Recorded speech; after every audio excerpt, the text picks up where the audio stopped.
আমরা এখন শুরু করতে যাচ্ছি এই চ্যাপ্টারের সবচেয়ে গুরুত্বপূর্ণ অংশ, সেটা হচ্ছে ভরক্রিয়ার সূত্র বা হচ্ছে ল অফ ম্যাস সেকশন। এবং সেখান থেকে আমরা বের করবো হচ্ছে কোনো একটা রিয়েকশনের ইকুইলিব্রিয়াম কনস্ট্যান্ট কেপি এবং কেসি। আমি হয়তো কেপি এবং কেসি নিয়ে আগে তোমাদের কিছু কথা বলেছিলাম, তো আমি প্রথমেই বলে নিই কেপি এবং কেসির ম্যাথ যেরকম গুরুত্বপূর্ণ 3 এবং 4 মার্কসের জন্য, তার থিওরিও কিন্তু কি আসে 3 এবং 4 মার্কসে আসে। সো থিওরি খুব ভালো মতো পড়তে হবে এবং থিওরি ভালো মতো জানলেই আসলে ম্যাথস পড়া যাবে। তো প্রথমে শুরু করি হচ্ছে আমরা ল অফ ম্যাস সেকশন। তার জন্য আমি নিব হচ্ছে একটা রিভার্সিবল রিয়াকশন বা একটা উভমুখী বিক্রিয়া এ প্লাস বি, এবং সেখান থেকে পাচ্ছি হচ্ছে আমরা C plus D. At the same time হচ্ছে আমরা সি প্লাস ডি থেকে পাবো কি এ প্লাস বি। তো একটা রিভার্সিবল রিয়াকশন কী হয়, অলওয়েজ হচ্ছে ইকুইলিব্রিয়ামে আসে, মানে সাম্যাবস্থায় আসে। তো যখন সে সাম্যাবস্থায় আসে তখন তার ফরওয়ার্ড রিয়াকশনের রেট আর হচ্ছে ব্যাকওয়ার্ড রিয়াকশনের রেট কী হয়, সমান হয়ে যায়, তাই না? এটা হচ্ছে ফরওয়ার্ড রিয়াকশন, এদিকে হচ্ছে ব্যাকওয়ার্ড রিয়াকশন, এবং ফরওয়ার্ড আর ব্যাকওয়ার্ড রিয়াকশনের রেট কী হয়ে যায়, সমান হয়ে যায়। আর আমরা আগে একটা ল পড়েছিলাম, সেটা হচ্ছে ল অফ রেট, মানে বিক্রিয়া হার সূত্র। সেটা কি ছিল, যে কোনো একটা বিক্রিয়া হার বা হচ্ছে রেট কিসের উপর ডিপেন্ড করে, বা কার প্রপোর্শনাল বা কার সমানুপাতিক, বিক্রিয়কের সমানুপাতিক, বিক্রিয়কের বা হচ্ছে রিয়েক্টেন্টের যে কনসেন্ট্রেশন তার সাথে প্রপোর্শনাল বা সমানুপাতিক। তো যখন বিক্রিয়াটা যাচ্ছে সামনের দিকে তখন আমি লিখতে পারি আর এফ, মানে rate of forward reaction. Rate of forward reaction কী হবে, প্রপোর্শনাল এ বি, তাই না? আর রেট অফ ব্যাকওয়ার্ড রিয়াকশন কী হবে, rate of backward reaction proportional হবে হচ্ছে সি আর হচ্ছে ডি। তো ল অফ ম্যাস সেকশন বা ভরক্রিয়া সূত্র মানে বলা হচ্ছে কোনো একটা স্পেসিফিক টেম্পারেচারে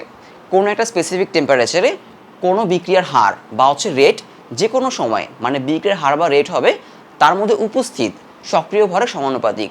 সক্রিয় ভর বা হচ্ছে অ্যাক্টিভ ম্যাস। সক্রিয় ভর বা অ্যাক্টিভ ম্যাস মানে কি, আসলে ধরো তুমি এই বিক্রিয়ায় তুমি এক্সাম্পল হিসেবে আমি নিচ্ছি, এই বিক্রিয়ায় তুমি 10 গ্রাম হচ্ছে বি নিলা আর 100 গ্রাম হচ্ছে এ নিলা। 10 গ্রাম বি আর 100 গ্রাম এ। এখন এখানে কিন্তু 10 গ্রাম বি এর সাথে 100 গ্রাম এ, তারা কি একদম পুরোটুকু রিয়াকশন হয়ে যাবে? এমন হতে পারে না যে এ কিছু বাকি থাকবে। মানে আমি যদি ধরো এক্সাম্পল হিসেবে নেই যে N2 প্লাস H2 হচ্ছে 2NH3, এখানে 3। তো এখানে যদি আমি নেই এটা হচ্ছে 1000 গ্রাম আর এটা হচ্ছে 10 গ্রাম, তাহলে কি হবে, N2 এর 1000 গ্রাম 10 গ্রাম H2 এর সাথে কি রিয়াকশন করে ফেলবে? না, 10 গ্রাম H2 এর সাথে যতটুকু N2 দরকার অতটুকুই হবে, আর বাকিটুকু থেকে যাবে। তাহলে যতটুকু রিয়াকশন করলো সেটা হচ্ছে আমাদের অ্যাক্টিভ ম্যাস। তার মানে কোনো বিক্রিয়ার রিয়াকশনের রেট বা হচ্ছে হার কিসের উপর ডিপেন্ড করে, এই যে বিক্রিয়কের অ্যাক্টিভ ম্যাসের উপর ডিপেন্ড করে, মানে সক্রিয় ভরের উপর ডিপেন্ড করে, এবং তার সাথে কি সমানুপাতিক বা হচ্ছে প্রপোর্শনাল। তো যখন এটা ইকুইলিব্রিয়ামে আসে, আমরা কিন্তু এখানে কাজ করছি ইকুইলিব্রিয়ামের জন্য, এটা খেয়াল রাখতে হবে। এই যে আমার কেপি এবং কেসি, তারা কিন্তু ইকুইলিব্রিয়াম কনস্ট্যান্ট। কি বলে এদেরকে, ইকুইলিব্রিয়াম কনস্ট্যান্ট। ইকুইলিব্রিয়াম কনস্ট্যান্ট বা যেটাকে বলে সাম্য ধ্রুবক। ইকুইলিব্রিয়াম কনস্ট্যান্ট বা হচ্ছে সাম্য ধ্রুবক, মানে বিক্রিয়াটা যখন সাম্য অবস্থায় আসে বা ইকুইলিব্রিয়ামে আসে তার জন্য হচ্ছে এই কেপি আর কেসি হচ্ছে আমাদের কনস্ট্যান্ট। এখন এই কেপি আর কেসি আমরা কীভাবে পাবো সেটা আমরা দেখি।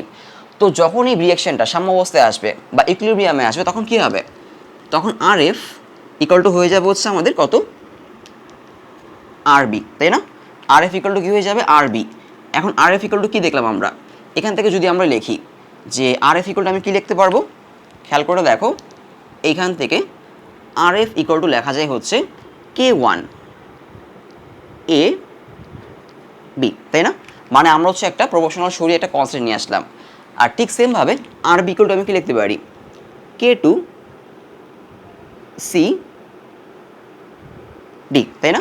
এখন আমরা যদি এটা ইকুইলিব্রিয়ামে আসে, যখন এই রিয়েকশনটা ইকুইলিব্রিয়ামে আসবে, অ্যাট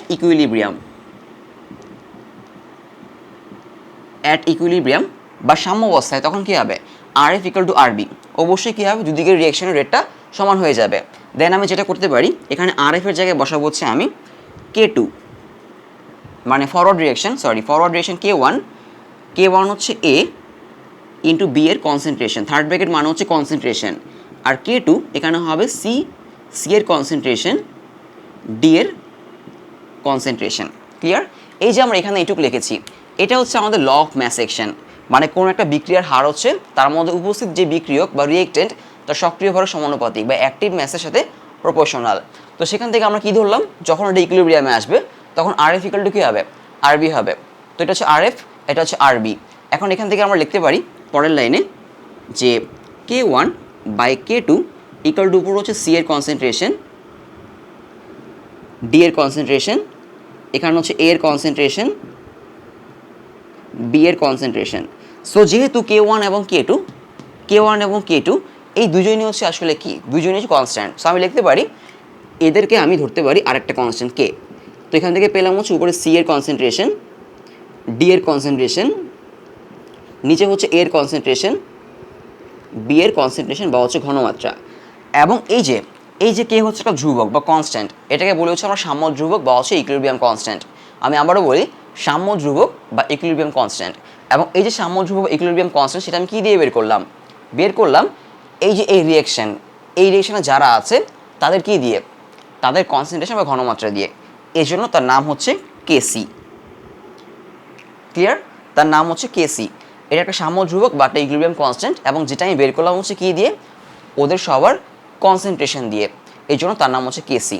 তাহলে আমাদের আরেকটা সাম্য ধ্রুবক বা হচ্ছে ইকুইলিব্রিয়াম কনস্ট্যান্ট আছে, সেটাও তার নাম হচ্ছে Kp। তার নাম কি হবে? তার নাম হবে Kp। তো তার নাম Kp কেন? কারণ হচ্ছে তখন আমরা এটাকে এই যে কনসেন্ট্রেশন এটা দিয়ে বের করবো না, বের করবো হচ্ছে পার্শিয়াল প্রেশার দিয়ে। কি দিয়ে বের করবো? পার্শিয়াল প্রেশার বা হচ্ছে আংশিক চাপ দিয়ে। তখন আমরা এভাবে লিখব যে উপরে লিখব PC, মানে এটা হচ্ছে C এর আংশিক চাপ বা পার্শিয়াল প্রেশার, PD এটা হচ্ছে D এর আংশিক চাপ বা পার্শিয়াল প্রেশার, PA এটা হচ্ছে A এর আংশিক চাপ বা পার্শিয়াল প্রেশার, PB এটা হচ্ছে B এর আংশিক চাপ বা হচ্ছে পার্শিয়াল প্রেশার। এখন তোমাদের যদি পার্শিয়াল প্রেশার বা আংশিক চাপ মনে না থাকে আমি মনে করিয়ে দিচ্ছি। ধরো একটা একটা সলিউশনে এই ধরো দুইটা গ্যাস আছে N2 আর হচ্ছে O2। এখন ধরো N2 আর O2 তারা হচ্ছে N2 আছে 8 মোল, N2 8 মোল আর O2 হচ্ছে 5 মোল।